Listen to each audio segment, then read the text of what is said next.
The morning mist clung to the ancient stones of Valdoria Castle, like whispered secrets refusing to be forgotten. Lady Isabella Moreau adjusted her emerald silk gloves as she walked through the corridor leading to the royal treasury, her heels clicking against the marble floors with practiced precision. The sound echoed through the empty hallway, creating a rhythm that seemed to match the rapid beating of her heart. Isabella had served as the Queen's personal aide for nearly 15 years, ever since Queen Evangeline had ascended to the throne following the tragic death of the beloved Queen Mother, Seraphina. The transition had been difficult for everyone in the royal household, but none more so than Isabella, who had formed an almost maternal bond with the previous queen during her final years. As she approached the heavy oak doors of the treasury, Isabella paused to collect herself. Today was the anniversary of Queen Seraphina's death, and tradition demanded that her most precious jewelry collection be displayed in the Great Hall for the memorial ceremony. It was a task that Isabella had performed every year since the Queen's passing. Yet this morning felt different somehow. The Treasury Guard, a stern man named Captain Marcus Blackwood, stood at attention beside the entrance. His weathered face bore the marks of decades spent in service to the crown, and his steel-gray eyes missed nothing.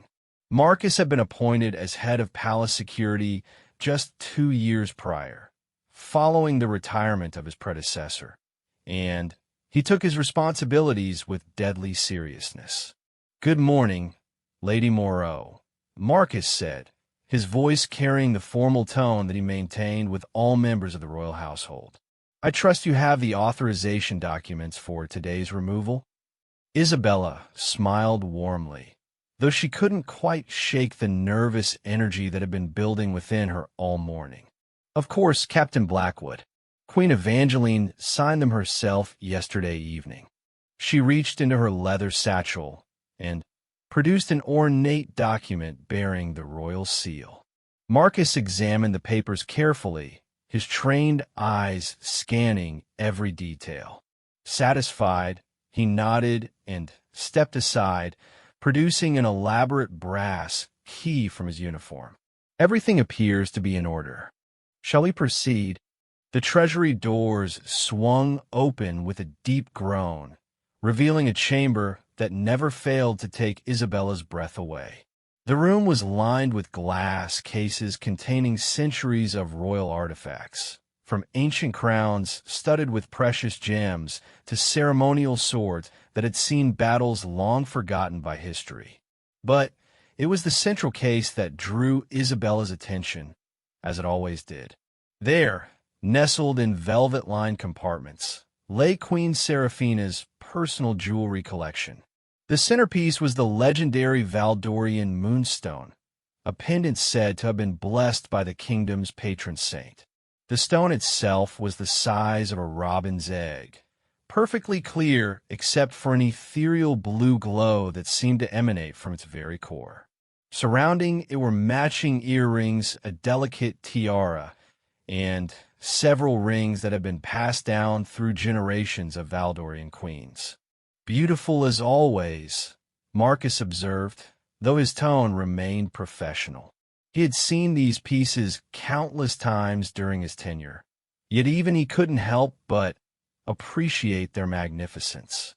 Isabella nodded, but her attention was focused on something else entirely. Hidden beneath the main display, in a small compartment that few people knew existed, was a simple gold locket. To most observers, it would seem insignificant compared to the grandeur surrounding it, but to Isabella, it represented something far more precious than any jewel. Years ago, during Queen Seraphina's final illness, the dying monarch had confided in Isabella about the locket's true significance. Inside was a miniature portrait of Seraphina's first love, a commoner named Thomas whom she had been forced to abandon when duty demanded she marry the king.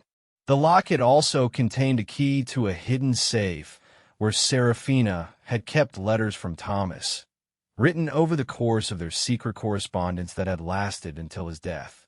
I need to ensure everything is properly cataloged before the ceremony, Isabella said, her voice steady despite the turmoil in her mind.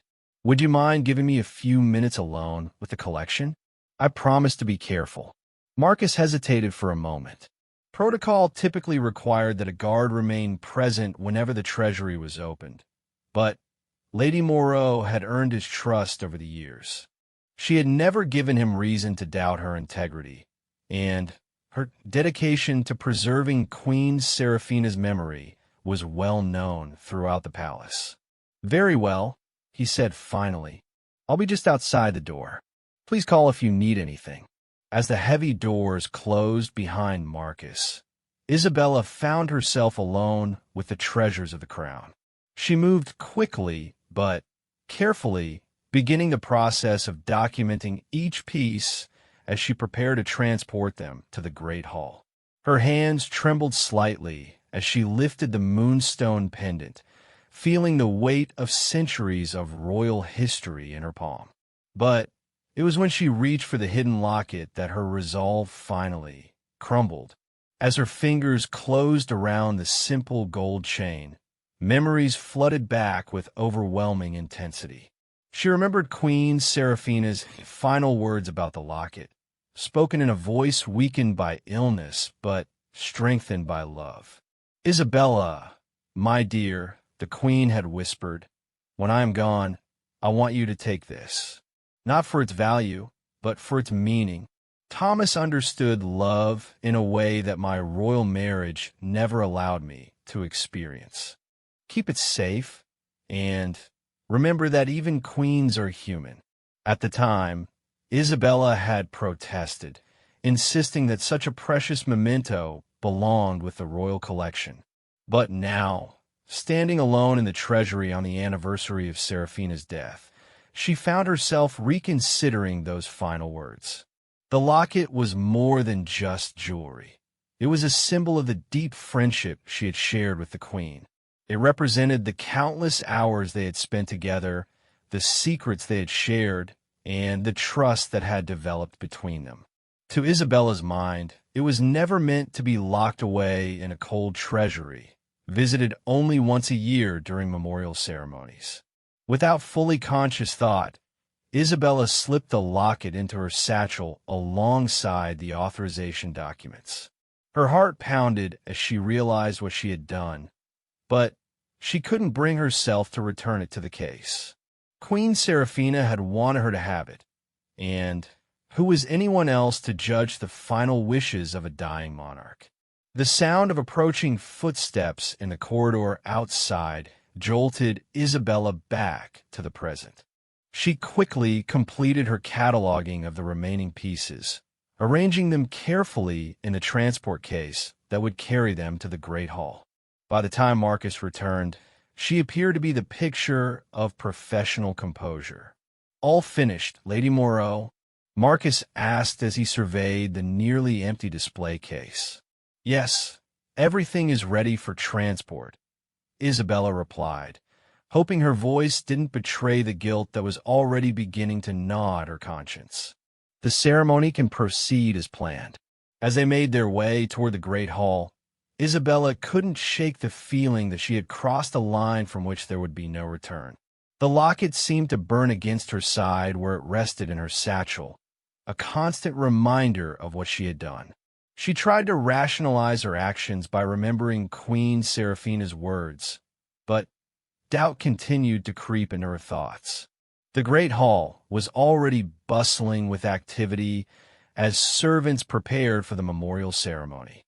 Elaborate flower arrangements filled the space with the scent of lilies and roses, while portraits of Queen Seraphina gazed down from their positions along the walls. The entire royal family would be in attendance, along with dignitaries from neighboring kingdoms and prominent members of Valdorian society. Queen Evangeline appeared in the hall just as Isabella was arranging the jewelry display. The current queen was a striking woman in her early 40s, with auburn hair and intelligent green eyes that seemed to take in everything around her. She had inherited her mother-in-law's grace and dignity, but there was a strength in her bearing that spoke to the challenges she had faced during her reign. "Isabella, how lovely everything looks," Queen Evangeline said warmly as she approached the display. Mother Seraphina would be so pleased to see her treasures honored in this way. Isabella managed a smile, though the weight of the hidden locket made it difficult to meet the Queen's eyes directly. "Thank you, Your Majesty. I've tried to arrange everything exactly as Queen Seraphina would have preferred." As Queen Evangeline examined the display more closely, Isabella held her breath, wondering if the missing locket would be noticed. But the Queen's attention seemed focused on the larger, more prominent pieces, particularly the moonstone pendant that had been Seraphina's favorite. "The moonstone is particularly beautiful today," Queen Evangeline observed. "The light seems to make it glow even brighter than usual. I remember how Mother Seraphina used to say that it held the blessings of all the queens who had worn it before her." "She was very fond of that piece," Isabella agreed, grateful for the opportunity to discuss something other than the missing locket. "She often told me that wearing it made her feel connected to the long line of Valdorian queens who had protected the kingdom before her." The conversation was interrupted by the arrival of Prince Alexander, Queen Evangeline's eldest son and heir to the throne. Alexander was a handsome man in his late 20s, with his mother's green eyes and his late grandfather's strong jawline. He had recently returned from a diplomatic mission to the neighboring kingdom of Astoria, where he had been working to strengthen trade agreements between the two nations. "Mother, the guests are beginning to arrive," Alexander announced as he joined them at the jewelry display. "The ceremony should begin within the hour." Queen Evangeline nodded and turned her attention back to the display case. "Isabella, I think we should move the moonstone to a more prominent position. It should be the centerpiece of today's memorial." As Isabella carefully repositioned the pendant, she found herself thinking about the irony of the situation. Here she was, being trusted with the most precious treasures of the crown, while simultaneously concealing her theft of what she considered to be a far more meaningful piece. The contradiction was almost overwhelming. The ceremony itself proceeded beautifully, with touching speeches from various members of the royal family and distinguished guests.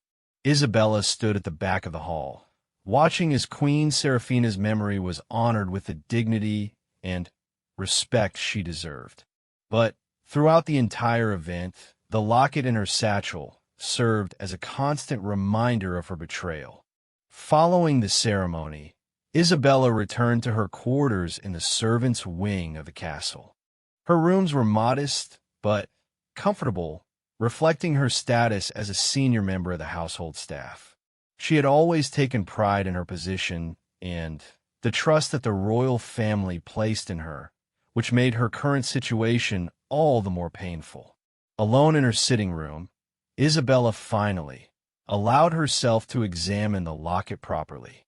She opened it with trembling fingers, revealing the miniature portrait that Queen Seraphina had described in such loving detail. Thomas had been a handsome man with kind eyes and a gentle smile, and it was easy to understand why the young princess had fallen in love with him. The tiny key was still there as well, nestled in a small compartment behind the portrait. Isabella knew that somewhere in the castle, hidden in a location known only to Queen Seraphina, was the safe containing Thomas's letters.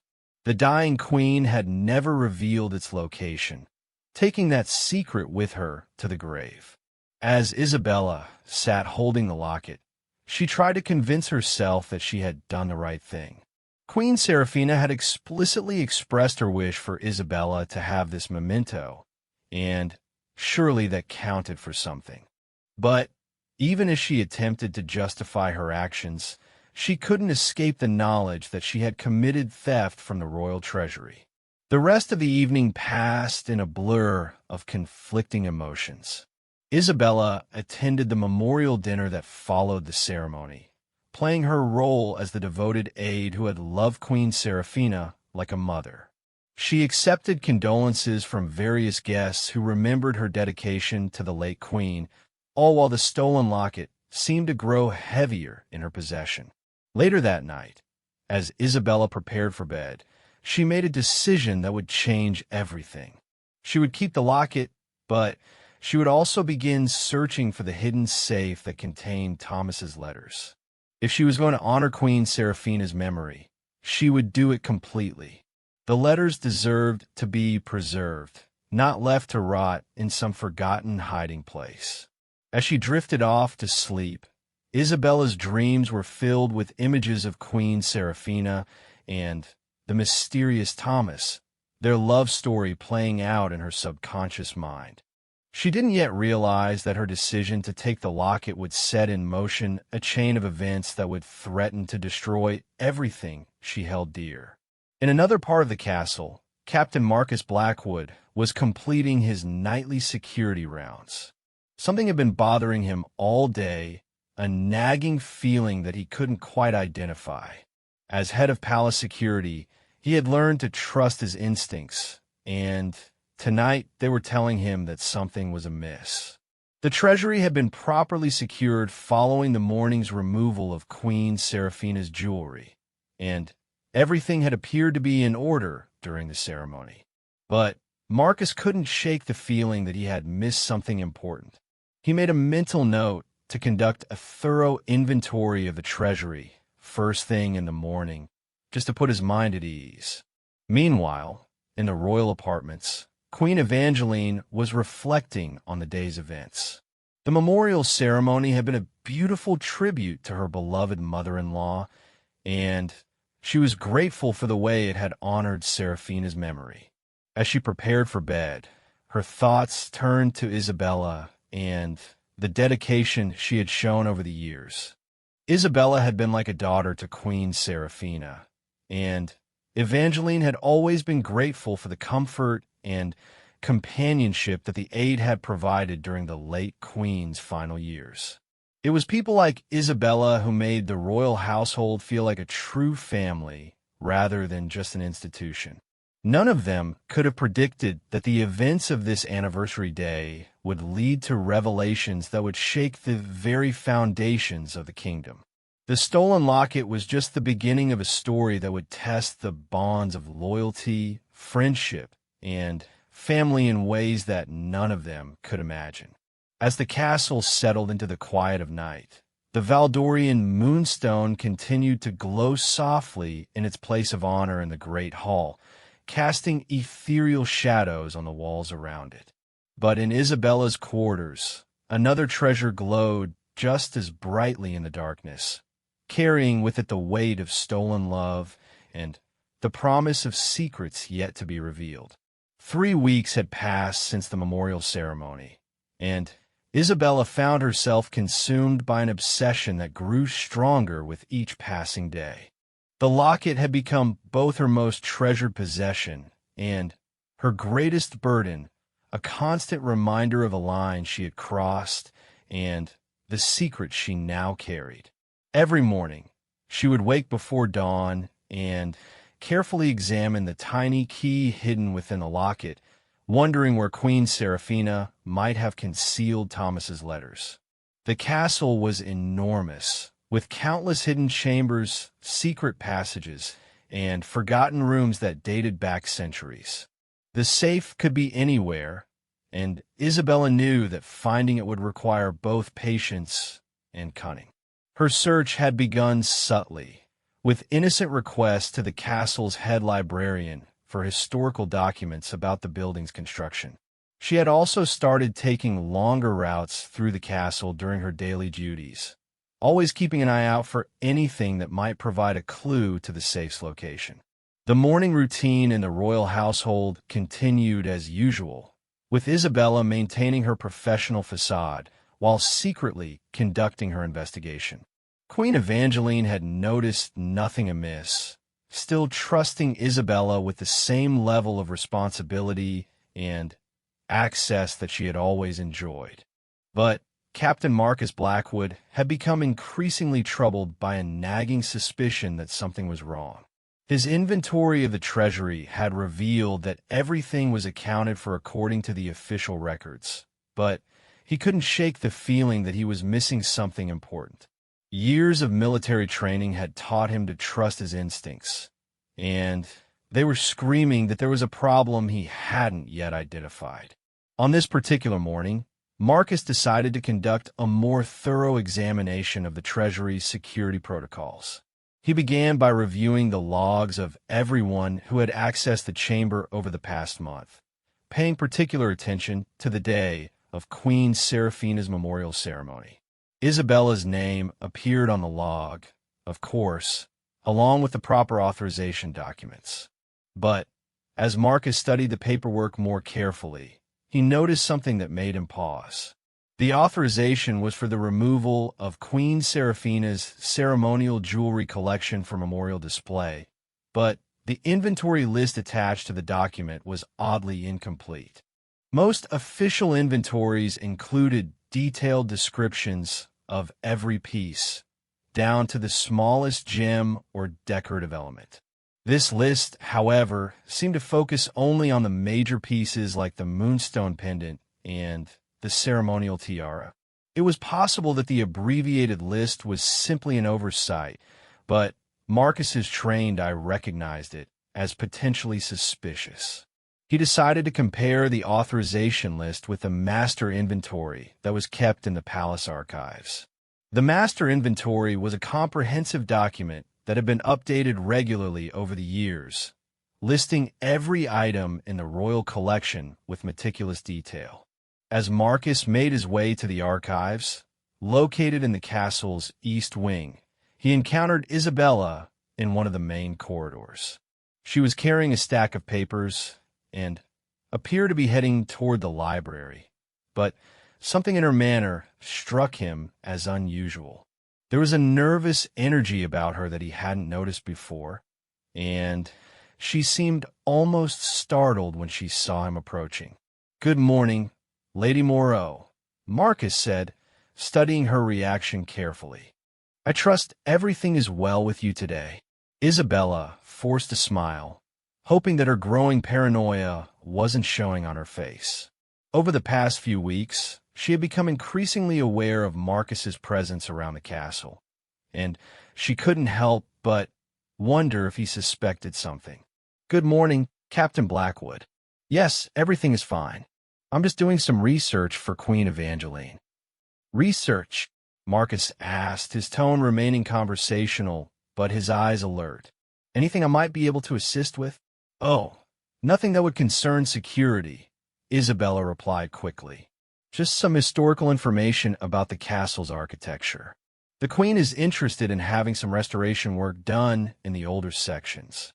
Marcus nodded, but he made a mental note of the encounter. In his experience, people who were hiding something often volunteered more information than necessary when questioned, and Isabella's explanation had felt unnecessarily detailed. After they parted ways, Marcus continued to the archives while Isabella proceeded to the library, both of them now acutely aware of the other's presence in a way they hadn't been before. In the archives, Marcus quickly located the master inventory for Queen Seraphina's jewelry collection. As he compared it to the authorization list from the memorial ceremony, his suspicions were confirmed. The master inventory listed a simple gold locket that did not appear on the abbreviated list used for the memorial. According to the master inventory, the locket was described as 18-karat gold, oval-shaped with engraved floral pattern. Contains miniature portrait and small key. Historical significance. Personal memento of Queen Seraphina, kept in secondary compartment of main display case. Marcus felt his pulse quicken as he realized what this meant. Either the locket was still in the treasury and had been overlooked during the memorial preparation, or it was missing and Its absence had been covered up by the incomplete inventory list. He immediately returned to the treasury, his mind racing with possibilities.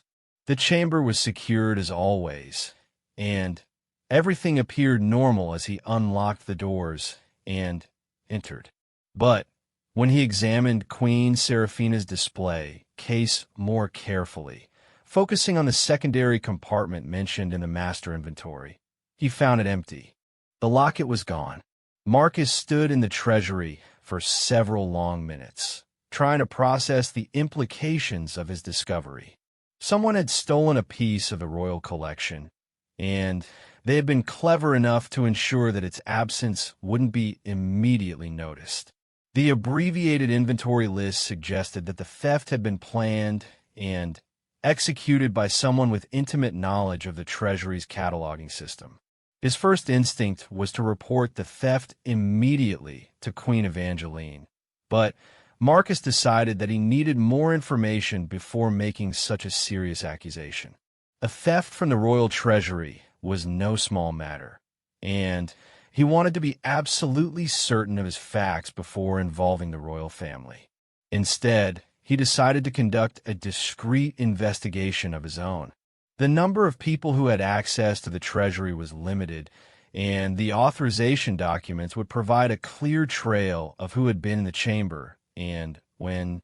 Meanwhile, Isabella was in the castle library, poring over architectural plans and historical documents that might provide clues to the location of Thomas's hidden safe.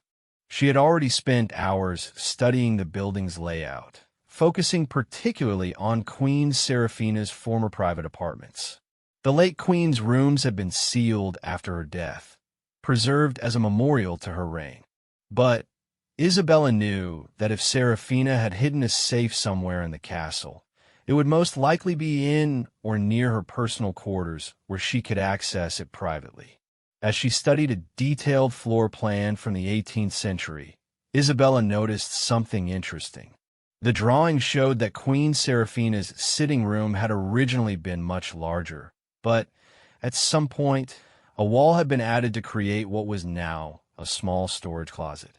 If the wall had been added during Seraphina's lifetime, it was possible that the space behind it contained more than just storage. Isabella's heart raced as she realized that she might have found her first real clue. The storage closet was located in the sealed section of the castle, but as a senior member of the household staff, she had the authority to access those areas for maintenance and preservation purposes. She carefully replaced the architectural plans and made her way toward the sealed royal quarters, trying to appear casual despite the excitement building within her. The corridors in this section of the castle were dimly lit and seldom used, creating an atmosphere of melancholy that seemed appropriate for a memorial to the dead. Queen Seraphina's apartments were located at the end of a long hallway, behind a set of double doors that bore the royal seal. Isabella used her master key to enter, stepping into rooms that had remained virtually untouched since the Queen's death. The sitting room was exactly as Seraphina had left it, with personal items still arranged on the tables and her favorite books still resting on the shelves. Isabella felt a pang of guilt as she looked around the preserved space, remembering all the hours she had spent here with the dying queen. The storage closet was located behind what appeared to be a solid wall, but Isabella could see the subtle differences in the woodwork that indicated where the original room had been divided. She began examining the wall more carefully, running her hands along the panels and looking for any sign of a hidden opening. After several minutes of searching, she found what she was looking for. One of the wooden panels was slightly loose, and when she pressed it in just the right way, it swung inward on hidden hinges to reveal a small chamber beyond. Isabella's breath caught in her throat as she peered into the hidden space. There, mounted on the far wall, was a small but elegant safe with an ornate brass lock. The safe was old, probably installed during Queen Seraphina's youth, and It looked exactly like the type of hiding place where secret correspondence might be kept. She pulled out the locket and carefully extracted the tiny key from its hiding place. Her hands trembled as she inserted it into the safe's lock, wondering what secret she was about to uncover. The safe opened with a soft click, revealing several items that took Isabella's breath away. There were dozens of letters tied with blue ribbon, their paper yellowed with age, but their handwriting still clear and elegant. There was also a small leather journal, several pressed flowers, and a miniature painting of the same man whose portrait was in the locket. Isabella carefully lifted out the letters, her heart pounding as she realized that she was holding the secret love story of Queen Seraphina and Thomas. These were private, intimate communications that had never been meant for anyone else's eyes, yet here she was, about to read them nearly 20 years after both lovers had died. As she opened the first letter, dated from when Seraphina was still a young princess, Isabella found herself transported into a world of forbidden romance and impossible love. Thomas's words were passionate yet respectful, full of longing for a woman he could never truly have. "My dearest Seraphina," the letter began, "I know that our stations in life make any future together impossible, but I cannot stop myself from hoping that somehow fate will find a way to bring us together. Your kindness and intelligence shine brighter than any crown you will ever wear, and I am honored beyond measure that you have chosen to share your thoughts with a simple man like myself." Isabella read letter after letter, becoming absorbed in the tragic romance that had played out in secret for years. Thomas wrote of his love for Seraphina, but also of his understanding that duty would always come first in her life. Seraphina's responses, written in her familiar handwriting, revealed a side of the future queen that Isabella had never known existed. The princess wrote of her frustration with the limitations placed on her by her royal birth, her longing for a life where she could choose her own path, and her deep, abiding love for a man she could never publicly acknowledge.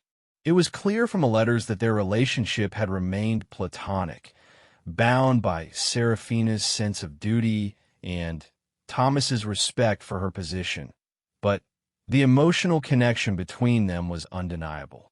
As Isabella continued reading, she lost track of time, completely absorbed in the love story unfolding before her.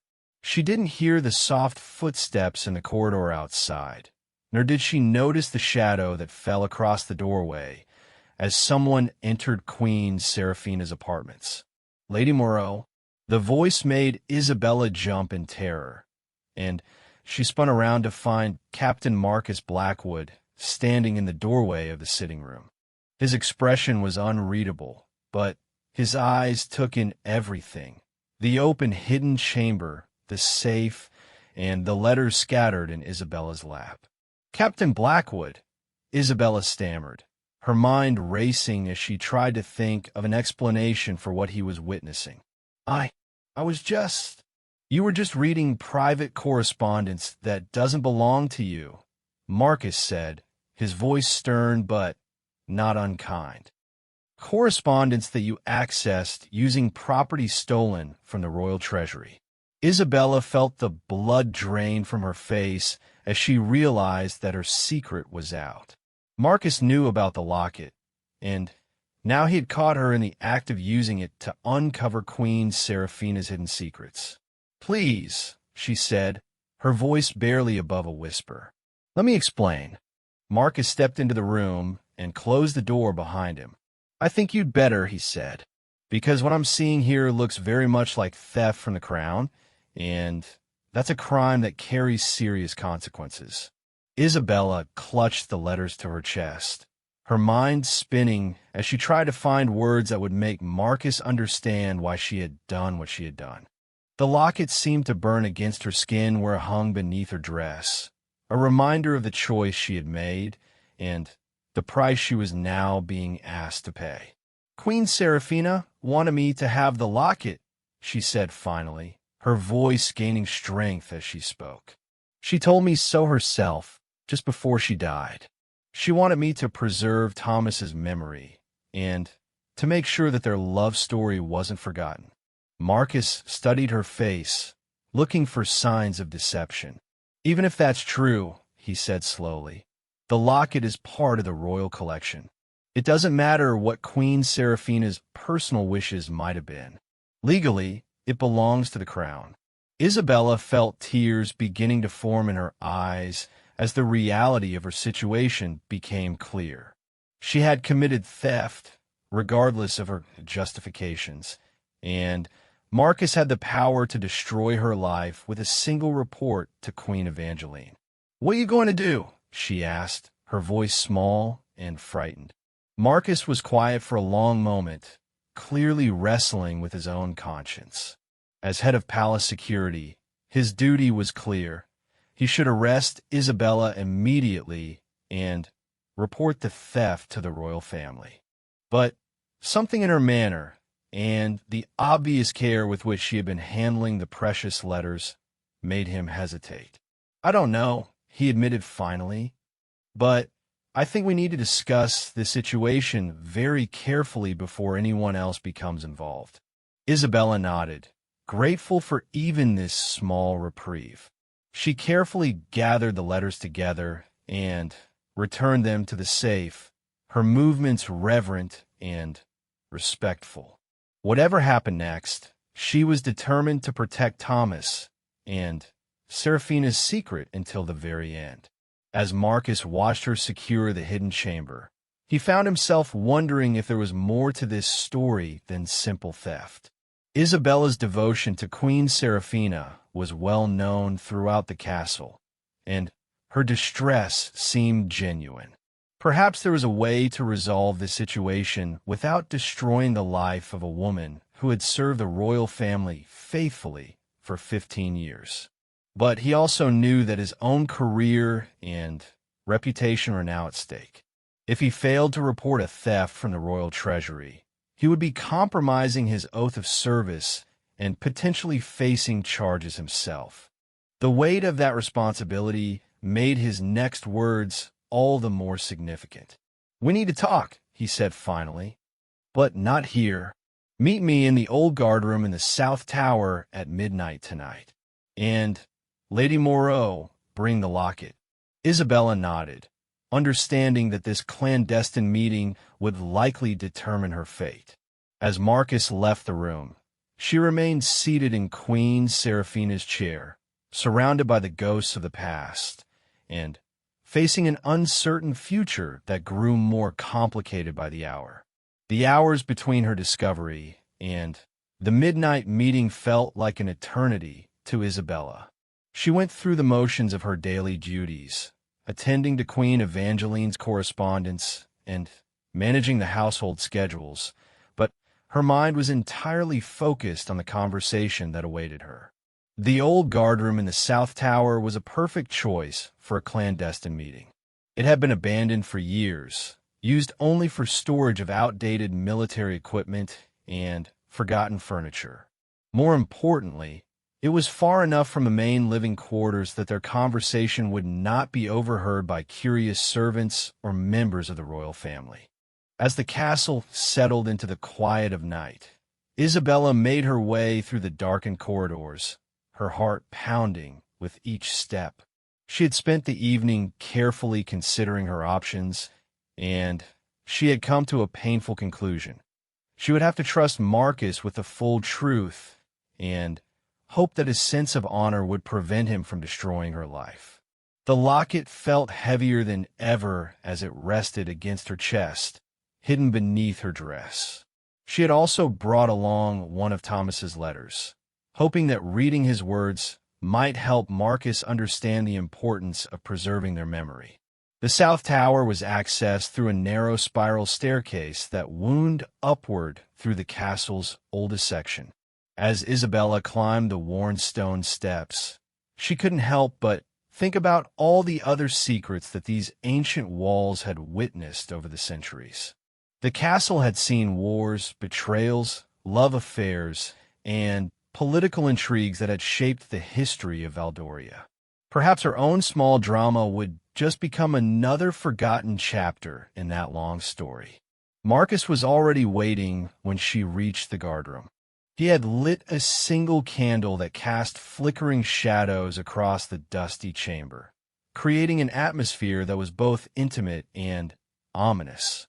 His expression was unreadable as she entered, but she could see the tension in his posture. "Thank you for coming," he said simply.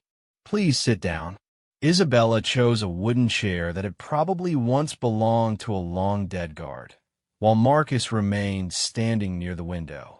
For several moments, neither of them spoke, both apparently gathering their thoughts for the difficult conversation ahead. Finally, Marcus broke the silence. "I've been thinking about this situation all day," he said, his voice measured and careful. "What you've done is unquestionably theft, and my duty as head of security is clear. I should report this to Queen Evangeline immediately." Isabella felt her heart sink, but she forced herself to remain calm. "I understand your position, Captain Blackwood. I won't try to deny what I've done. And yet," Marcus continued, "I find myself troubled by the circumstances. You've served this family faithfully for 15 years, and your devotion to Queen Seraphina is well known. I don't believe you acted out of greed or malice." He turned from a window to face her directly. "I want to hear the whole story, Isabella. Not just about the locket, but about everything. Why did you really take it? What were you looking for in that hidden chamber? And what do those letters contain?" Isabella took a deep breath, knowing that this was her only chance to make Marcus understand. She began with Queen Seraphina's final days, describing the intimate conversations they had shared and the dying queen's revelations about her secret love for Thomas. "She was so alone in those last weeks," Isabella said, her voice thick with emotion. "The king had died years earlier, and her relationship with Queen Evangeline, while respectful, was never truly warm. I became like a daughter to her, and she shared things with me that she had never told anyone else." Marcus listened intently as Isabella described the locket and its significance, the hidden key, and Queen Seraphina's expressed wish that Isabella should preserve Thomas's memory. She could see that her words were having an impact, but she wasn't sure if it would be enough to save her. "Queen Seraphina made me promise to find those letters and to make sure they weren't lost forever," Isabella continued. "She said that even though their love could never be acknowledged publicly, it deserved to be remembered. She wanted someone to know that beneath all the ceremony and protocol, she had been a real person with real feelings." "And the letters?" Marcus asked. "What do they contain?" Isabella carefully withdrew the letter she had brought with her, handling it with the reverence of someone touching a sacred relic. "They're beautiful, Captain Blackwood. They're the story of a love that was pure and selfless, even though it was impossible. Thomas never asked Queen Seraphina to abandon her duty. He loved her enough to accept that they could never be together, and she loved him enough to honor her responsibilities to the kingdom." She handed him the letter, watching as he read Thomas's elegant handwriting by the candlelight. She could see his expression softening as he took in the man's words of love and sacrifice. "This is remarkable," Marcus said quietly when he had finished reading. "I had no idea that Queen Seraphina had experienced anything like this." "No one did," Isabella replied. "That's what makes it so precious. She carried this love story in her heart for her entire reign, never once allowing it to interfere with her duties as queen. But she didn't want it to die with her." Marcus carefully folded the letter and handed it back to Isabella. "I begin to understand your motivation," he said. "But that doesn't change the legal reality of what you've done. The locket is crown property, regardless of Queen Seraphina's personal wishes. Isabella nodded sadly. I know. I've known it from the moment I took it. But I couldn't bear the thought of that beautiful story being locked away forever, forgotten in a treasury where no one would ever know its true meaning. They sat in silence for several minutes, both contemplating the impossible situation. Finally, Marcus spoke again, his voice thoughtful and measured. There might be a way to resolve this that serves everyone's interests, he said slowly. But it would require us to take considerable risks, and it would mean keeping this secret between ourselves for an extended period. Isabella looked up hopefully. What do you mean? Marcus began to pace around the small room, clearly working through an idea that was still forming in his mind. Queen Evangeline is a reasonable woman, and she loved Queen Seraphina deeply. If the situation were presented to her in the right way, she might be willing to make an exception to the normal rules. You mean tell her about the letters? Not immediately, Marcus said. That would put her in an impossible position. She would be forced to choose between honoring her mother-in-law's memory and upholding the law. Instead, I think we need to create an opportunity for the truth to come out naturally. Isabella frowned, not understanding what he was suggesting. I don't follow. Marcus stopped pacing and turned to face her directly. Queen Evangeline has been considering commissioning an official biography of Queen Seraphina. She's mentioned it several times in recent months, saying that she wants to ensure that her mother-in-law's contributions to the kingdom are properly remembered. Yes, I've heard her mention that project, Isabella agreed. What if we could convince her to allow a thorough search of Queen Seraphina's personal effects as part of that biographical research? Marcus suggested. If the hidden chamber were discovered during an official investigation, and if the letters were found by historians rather than stolen by a servant, it would completely change the context of the situation. Isabella felt a spark of hope, but she was still confused about the logistics. How would that help with the locket? It would still be missing from the treasury. Not if it were returned before anyone noticed its absence, Marcus said. The only people who know it's missing are you and me. If it were back in its proper place before any official inventory was conducted, there would be no evidence of theft. Isabella's mind raced as she considered the implications of Marcus's plan. You're suggesting that I return the locket and then wait for the biographical research to uncover the letters legitimately? Exactly. It would require patience and trust, but it would allow Queen Seraphina's story to be told without destroying your life in the process. The plan was elegant in its simplicity, but Isabella could see several potential problems. What if they decide not to proceed with the biography? Or what if the researchers don't find the hidden chamber? Those are risks we would have to accept, Marcus acknowledged. But I think the chances are good. Queen Evangeline has been very committed to this project, and any thorough search of Queen Seraphina's rooms would eventually uncover the hidden panel. Isabella considered the proposal carefully. It would mean giving up the locket, at least temporarily, and trusting that the truth would eventually come to light through official channels. It was a gamble, but it was also her only hope of avoiding immediate arrest and disgrace. There's one more thing, Marcus continued. If we're going to do this, I need your word that you won't take anything else from the royal collection. This plan only works if you demonstrate complete trustworthiness from this point forward. Of course, Isabella said without hesitation. I never intended to take anything else. The locket was different. It was personal. Marcus nodded, seeming satisfied with her response. Then, here's what I propose. You'll return the locket to the treasury tomorrow morning, during the regular maintenance period when my presence there won't seem unusual. I'll personally ensure that it's placed back in its proper location without anyone noticing its absence. And then we wait. I'll subtly encourage Queen Evangeline to move forward with the biographical project, perhaps by mentioning how much it would mean to the people of Aldoria to have an official record of Queen Seraphina's reign. Once she approves the research, we can suggest that a thorough examination of Queen Seraphina's personal quarters would be valuable for the historians. Isabella felt a mixture of relief and anxiety about the plan.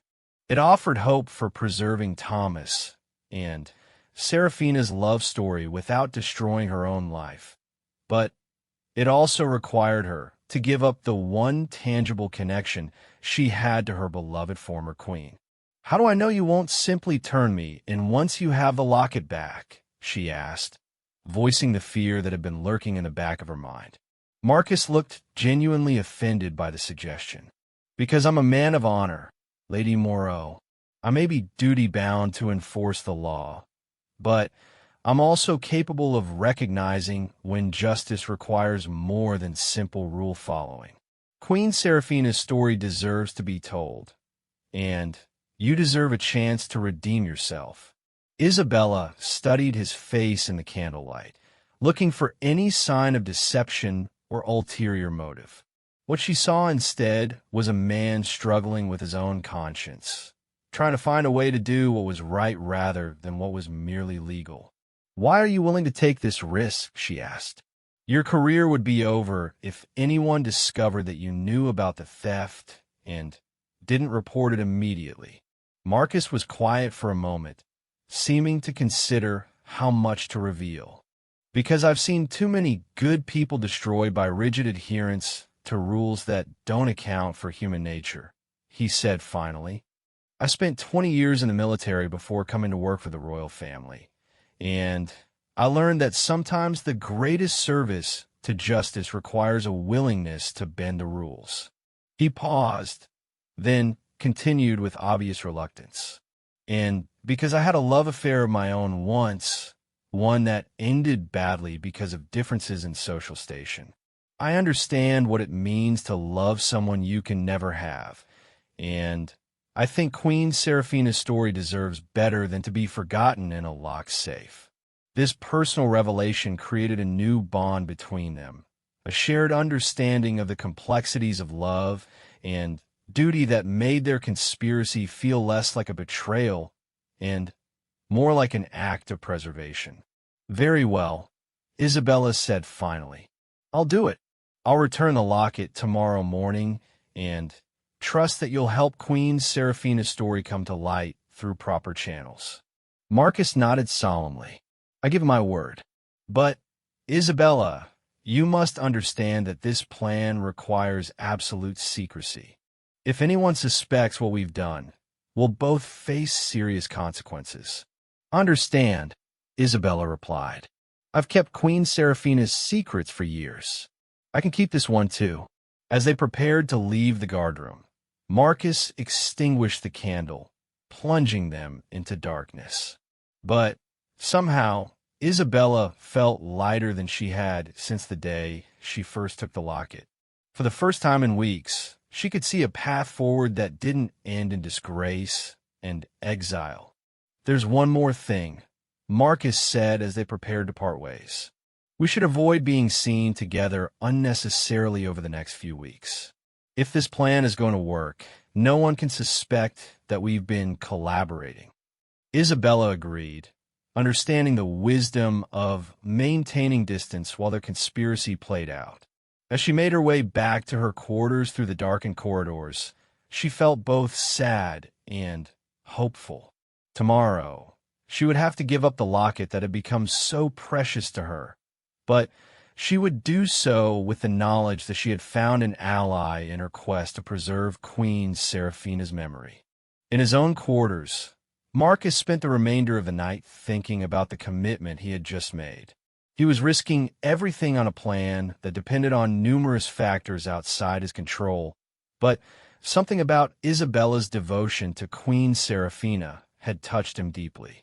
Perhaps it was time for the royal family to learn that their beloved matriarch had been even more human than they knew. The next morning would bring new challenges and new opportunities, but for now, both conspirators tried to rest in the knowledge that they had found a way forward that honored both justice and love. The locket would soon return to its place in the treasury, but the story it represented would live on, waiting for the right moment to emerge into the light. The morning of the locket's return dawned gray and overcast, matching Isabella's somber mood as she prepared for what felt like a funeral. She had barely slept, spending most of the night holding the precious piece of jewelry and reading through Thomas's letters one final time. Each word seemed more poignant now that she knew she would soon have to give up this intimate connection to Queen Seraphina's secret love story. Isabella dressed with unusual care that morning, choosing a simple black dress that seemed appropriate for the solemnity of the occasion. She placed the locket in a small velvet pouch, the same one that Queen Seraphina had used to store her most precious personal items during her final illness. The castle was just beginning to stir as Isabella made her way toward the treasury. Servants were starting their morning routines, and the kitchen staff was already preparing breakfast for the royal family. The normalcy of it all felt surreal to Isabella, who was acutely aware that she was carrying stolen property through corridors filled with people who trusted her implicitly. Captain Marcus was waiting near the treasury entrance, reviewing security reports with the practiced efficiency that characterized all his duties. To any observer, he appeared to be conducting routine business, but Isabella could see the tension in his posture as she approached. "Good morning, Lady Moreau," Marcus said formally, maintaining the professional distance they had agreed upon. "I need to conduct a maintenance inspection of the treasury this morning. Would you mind assisting me with the inventory verification?" "Of course, Captain Blackwood," Isabella replied, matching his formal tone despite the emotional turmoil she was experiencing. "I'm happy to help with whatever you need." As they entered the treasury together, Isabella felt as though she were walking into a cathedral. The morning light streaming through the high windows cast ethereal patterns on the glass cases, making the jewels and artifacts seem to glow with inner fire. It was beautiful and sacred, and she understood more than ever why stealing from this place had been such a violation. Marcus moved with deliberate efficiency, checking various security measures and examining several display cases before finally approaching Queen Seraphina's collection. "I'd like to verify that everything is properly secured after the memorial ceremony," he said, his voice steady despite the significance of what they were about to do. Isabella nodded and carefully removed the locket from its velvet pouch. For a moment, she simply held it in her palm, feeling its familiar weight and remembering all the hours she had spent studying its contents and imagining the love story it represented. "Are you ready?" Marcus asked gently, recognizing the difficulty of what he was asking her to do. Isabella took a deep breath and nodded. With hands that trembled only slightly, she placed the locket in its designated compartment within the display case, nestling it among the other pieces of Queen Seraphina's collection. Immediately, it seemed to lose some of its specialness, becoming just another artifact in a museum rather than a living link to the past. Marcus carefully secured the display case and made notations on his inspection report. "The treasury is now complete and properly secured," he said, his words carrying a weight that went far beyond their surface meaning. As they left the treasury together, Isabella felt an overwhelming sense of loss. The locket was back where it legally belonged, but she couldn't help feeling that something precious had died in the process. The vibrant love story that had seemed so alive when she held Thomas's letters in her hands now felt distant and cold, locked away from the world that needed to hear it. Over the following weeks, both Isabella and Marcus worked to implement their plan with careful subtlety. Marcus began mentioning the biographical project to Queen Evangeline during their regular security briefings, always in the context of celebrating Queen Seraphina's legacy and ensuring that her contributions to the kingdom were properly documented. Isabella, meanwhile, focused on her regular duties while quietly gathering information that might be useful when the time came to reveal the hidden chamber. She researched the castle's architectural history more thoroughly, identifying other areas where secret rooms might exist and preparing herself to guide future researchers in the right direction. Queen Evangeline proved receptive to Marcus's suggestions about the biographical project, but she was also characteristically methodical in her approach. She wanted to ensure that any official biography would meet the highest scholarly standards, which meant finding the right historian and providing them with comprehensive access to all relevant materials.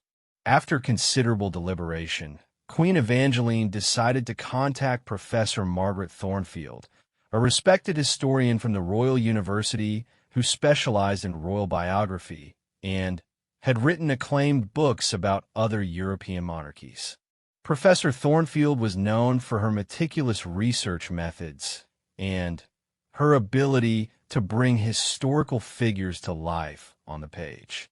The initial meeting between Queen Evangeline and Professor Thornfield took place in the castle's formal library, a magnificent room lined with leather-bound volumes that chronicled centuries of Valdorian history.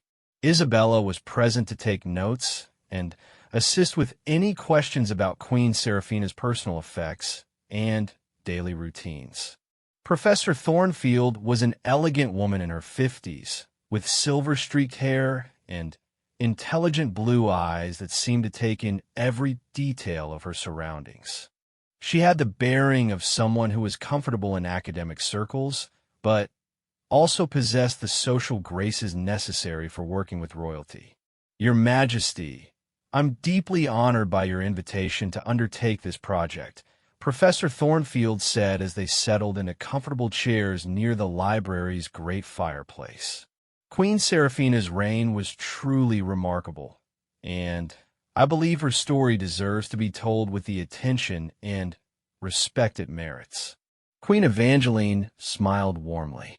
She was an extraordinary woman, Professor. She guided this kingdom through some very difficult times, but she did so with such grace and wisdom that many people took her strength for granted.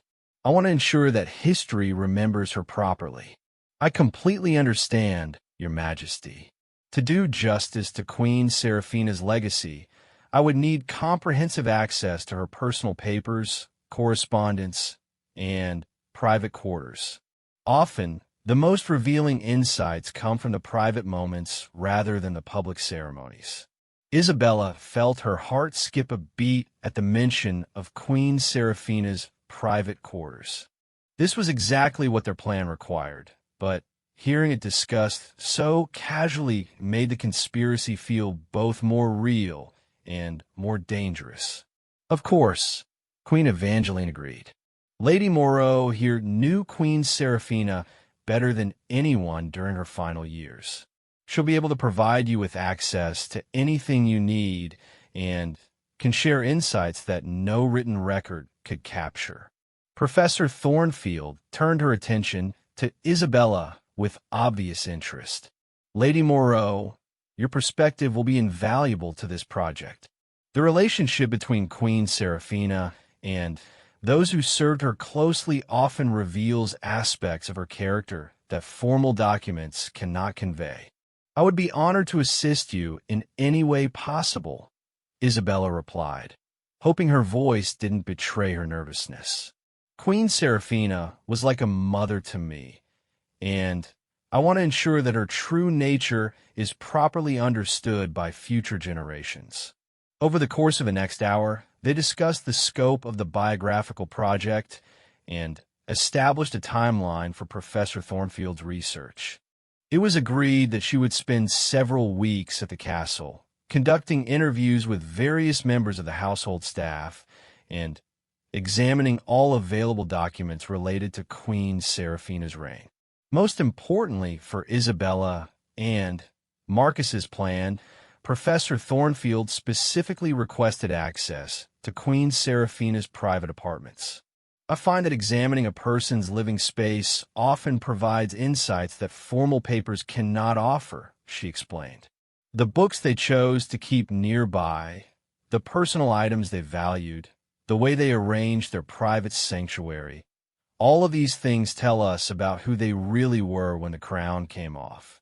Queen Evangeline readily agreed to this request, and arrangements were made for Isabella to provide Professor Thornfield with a comprehensive tour of Queen Seraphina's rooms once the formal research began. As the meeting concluded, Isabella felt both excitement and terror about what lay ahead.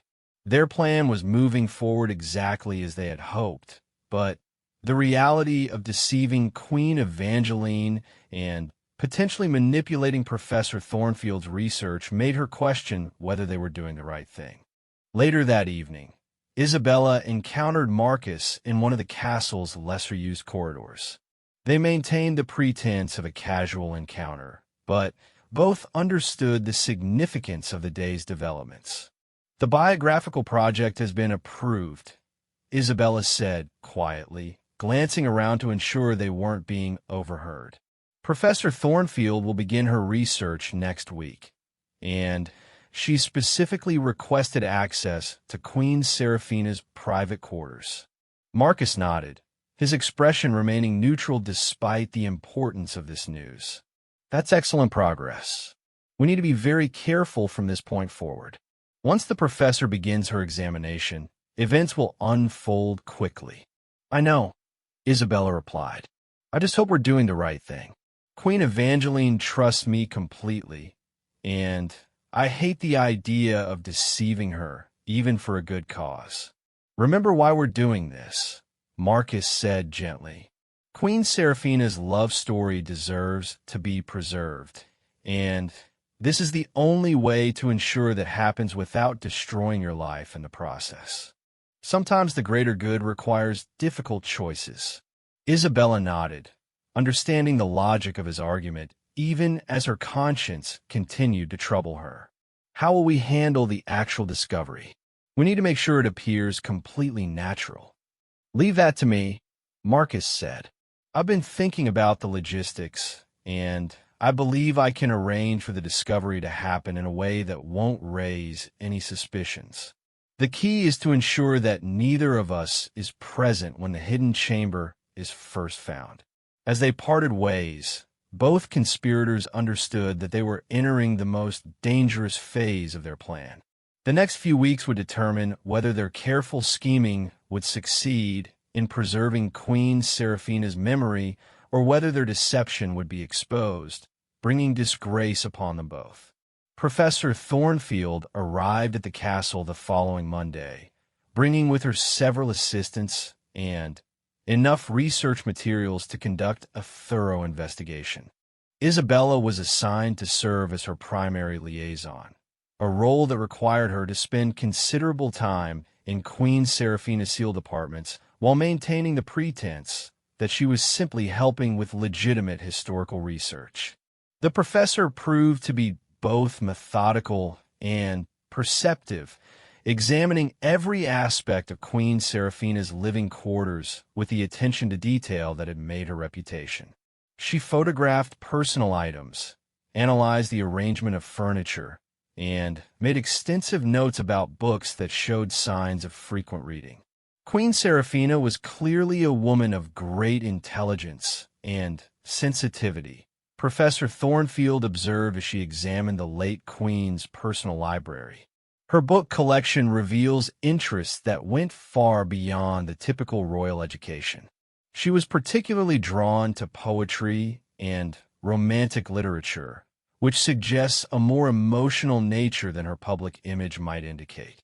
Isabella nodded, remembering the many evenings she had spent reading to Queen Seraphina from those very books during the Queen's final illness. She often said that literature provided an escape from the constraints of royal duty. She could experience emotions and adventures through books that her position would never allow her to pursue in real life.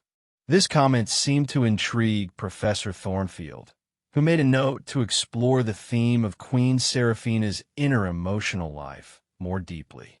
It was exactly the kind of insight that would make the eventual discovery of Thomas's letters seem like a natural extension of the Queen's character rather than a shocking revelation.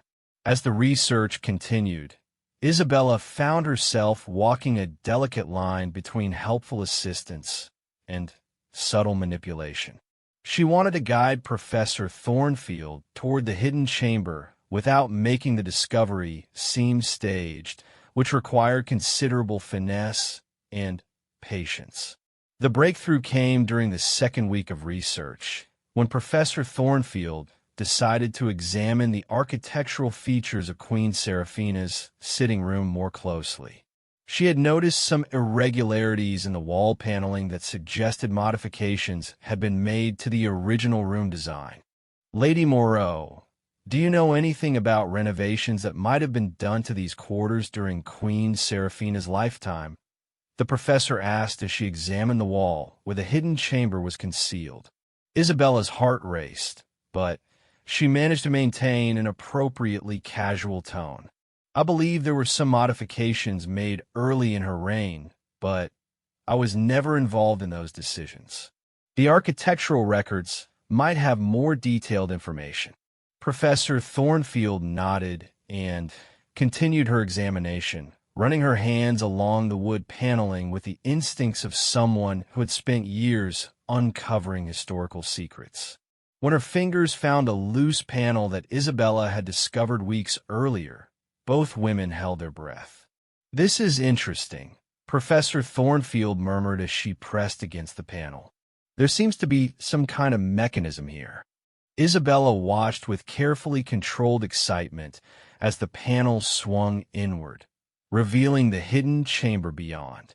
Professor Thornfield's gasp of surprise seemed genuine, and her immediate fascination with the discovery suggested that their plan was succeeding perfectly. "Lady Moreau, this is extraordinary," Professor Thornfield said, her voice filled with the enthusiasm of a scholar making an important discovery. "We need to document this carefully and examine whatever is inside with the utmost care." As they peered into the hidden chamber and saw the small safe mounted on the far wall, Isabella felt a mixture of triumph and guilt. Their deception had worked, but she couldn't shake the feeling that they were manipulating forces beyond their control. The next few hours would determine whether their careful planning would result in the preservation of Queen Seraphina's love story or in consequences that none of them could predict. The discovery of the hidden chamber sent ripples of excitement throughout the castle that Isabella could never have anticipated. Professor Thornfield immediately contacted Queen Evangeline to report the find, and within hours, the royal family, along with several senior advisors, had gathered in Queen Seraphina's sitting room to witness the opening of the mysterious safe. Isabella stood at the back of the room, her heart pounding as she watched Queen Evangeline examine the hidden chamber with obvious fascination and emotion. Prince Alexander was present as well, along with his younger sister Princess Catherine, who had returned from her diplomatic studies abroad specifically to witness this moment. "I had no idea that Mother Seraphina had kept such secrets," Queen Evangeline said, her voice filled with wonder as she peered into the hidden space. "Professor Thornfield, what do you make of this?" Professor Thornfield, now acting in her full capacity as an official researcher rather than an unknowing participant in Isabella and Marcus's conspiracy, examined the safe with professional thoroughness. The craftsmanship suggests it was installed sometime in the early years of Queen Seraphina's reign, Your Majesty. The location and concealment indicate that whatever is inside was intended to remain private. The question of how to open the safe created an immediate dilemma. No one had any idea where the key might be located, and the thought of forcing the lock seemed inappropriate given the reverence they all felt for Queen Seraphina's memory. It was Prince Alexander who suggested the most logical solution. "Perhaps we should examine Queen Seraphina's jewelry collection more carefully," he proposed. "If she hid something this important, she might have kept the key with her most precious possessions." Isabella felt her blood turn to ice as she realized where this suggestion would lead. If they examined the jewelry collection closely, they would inevitably discover the small key hidden in the locket, and questions would arise about how that key related to the hidden safe. The careful plan she and Marcus had constructed was about to collapse in the most spectacular way possible. Captain Marcus, who had been summoned as head of security to ensure the proper handling of whatever might be found in the safe, stepped forward with apparent reluctance. "Your Majesty, if you wish to examine the jewelry collection, I can arrange for the treasury to be opened immediately." Queen Evangeline nodded decisively. "Yes, let's do that. If Mother Seraphina left us clues about this mystery, we need to follow them wherever they lead." The procession to the treasury felt like a death march to Isabella. She walked behind the royal family, trying to maintain her composure while her mind raced through possible explanations for what was about to be discovered. How could she explain her intimate knowledge of the locket's contents without revealing that she had stolen it? How could Marcus maintain his professional credibility when it became clear that he had been complicit in covering up the theft? The treasury doors swung open to reveal the familiar glittering display of centuries of royal treasures. But for Isabella, the chamber now felt like a courtroom where her fate would soon be decided.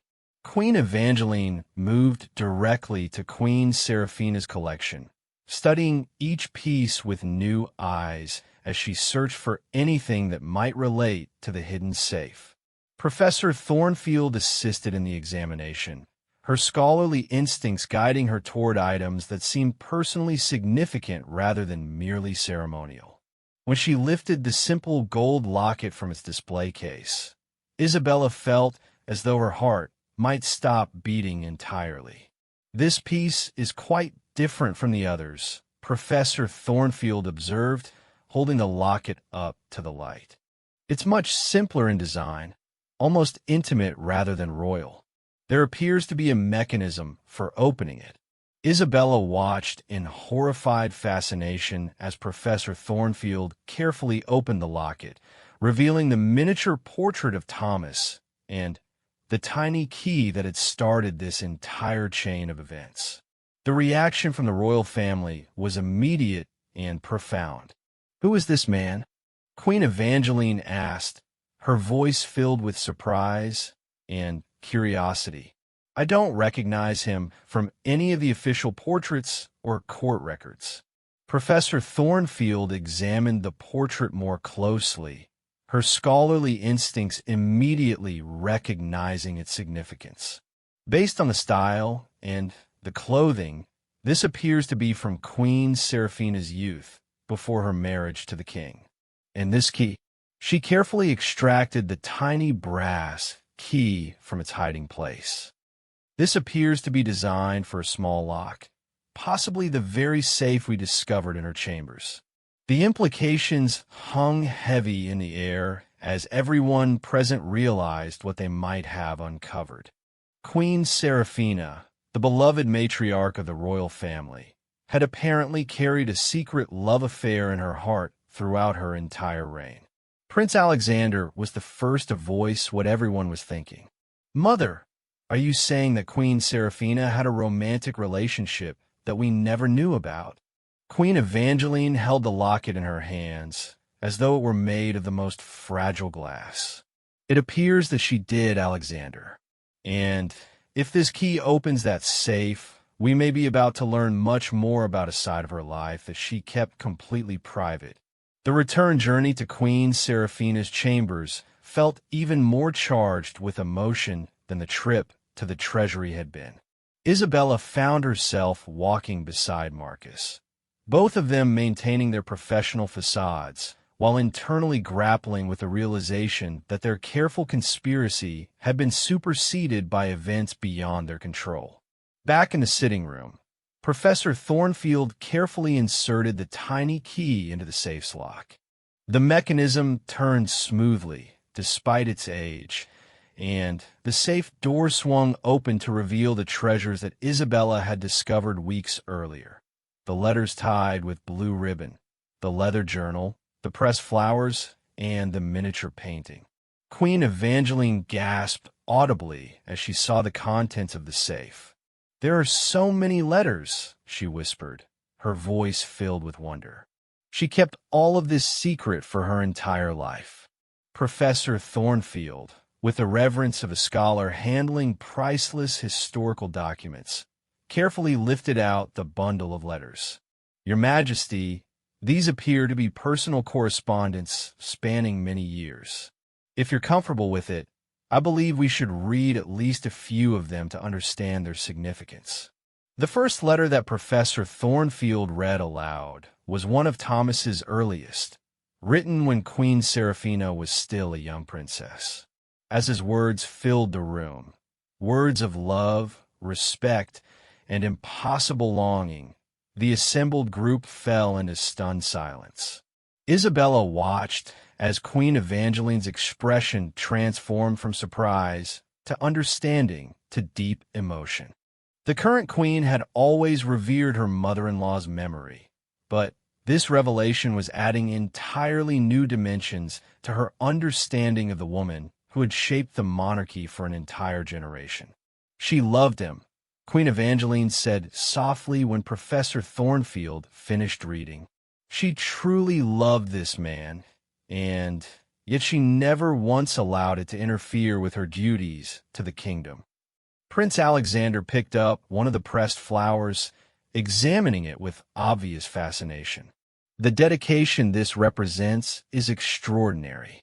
To carry such a deep love in secret for an entire lifetime, while never allowing it to compromise her service to the crown. Princess Catherine, who had been silent throughout the discovery, finally spoke up. "It makes her more human, doesn't it? More real. We always knew she was a great queen, but now we know she was also a woman capable of profound love and sacrifice."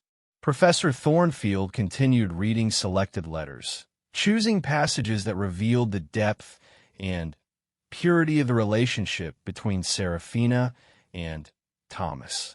It became clear that their love had remained chaste and honorable, conducted entirely through letters and brief, chaperone meetings that had ended when duty required Seraphina to marry the king.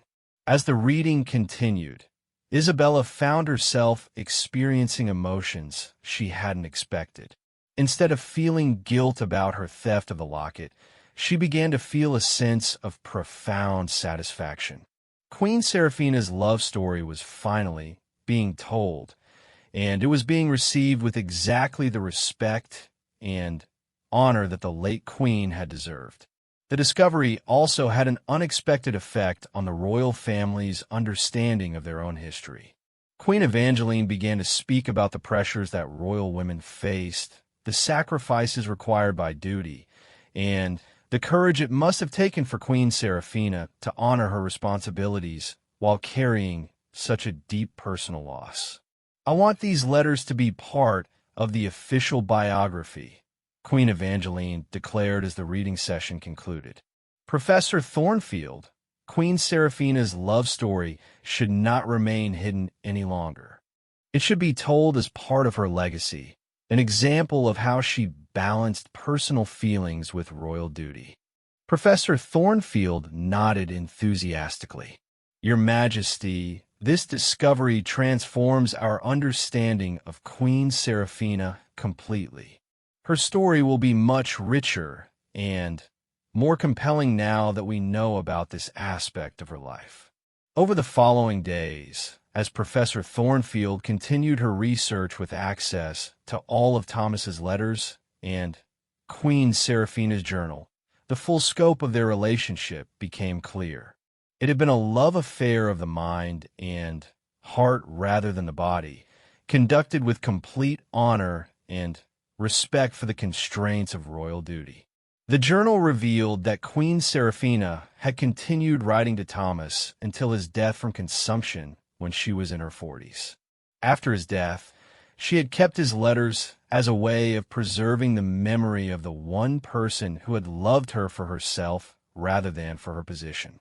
Isabella found herself officially commended by Queen Evangeline for her assistance with a biographical project. Her intimate knowledge of Queen Seraphina's personality and habits proved invaluable in helping Professor Thornfield understand the context of the letters and the significance of the relationship they revealed. Captain Marcus also received recognition for his role in ensuring the security and proper handling of the discovered documents. No one ever suspected that either of them had prior knowledge of the hidden chamber's existence. As the weeks passed and Professor Thornfield's research progressed, Isabella began to experience a sense of peace that had eluded her since the day she first took the locket. Queen Seraphina's love story was being preserved exactly as the late queen would have wanted, with dignity, respect, and complete honesty about both the love itself and the sacrifices it had required. The biography, when it was eventually published, became one of the most celebrated royal biographies in Valdorian history. Professor Thornfield's skillful writing brought Queen Seraphina to life as a complete human being, a wise ruler, a devoted mother figure to her people, and a woman capable of profound love and sacrifice.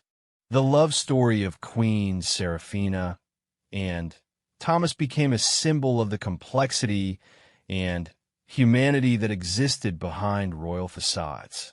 Far from diminishing the late queen's reputation, the revelation enhanced it by demonstrating the depth of character that had enabled her to serve her kingdom faithfully while carrying such a profound personal burden.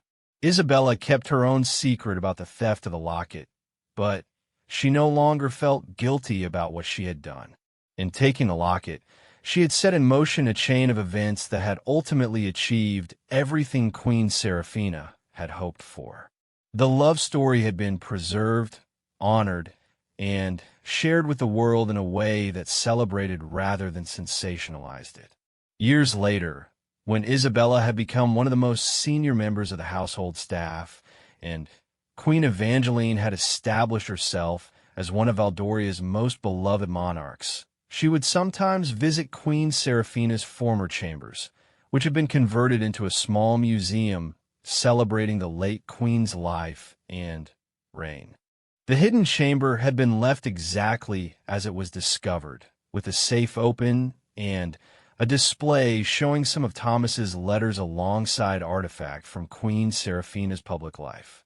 Visitors often commented on how the discovery had made the late queen seem more human and relatable, rather than the distant figure of royal legend she had been before. Standing in that room, Isabella would remember the weight of the locket in her hands and the fear she had felt when Marcus first discovered her theft. But more than that, she would remember the words Queen Seraphina had spoken during her final illness. Even queens are human. The theft that had begun as an act of desperation had become an act of love, preserving a story that enriched understanding of both human nature and royal duty. Isabella had kept her promise to Queen Seraphina, ensuring that Thomas's memory lived on.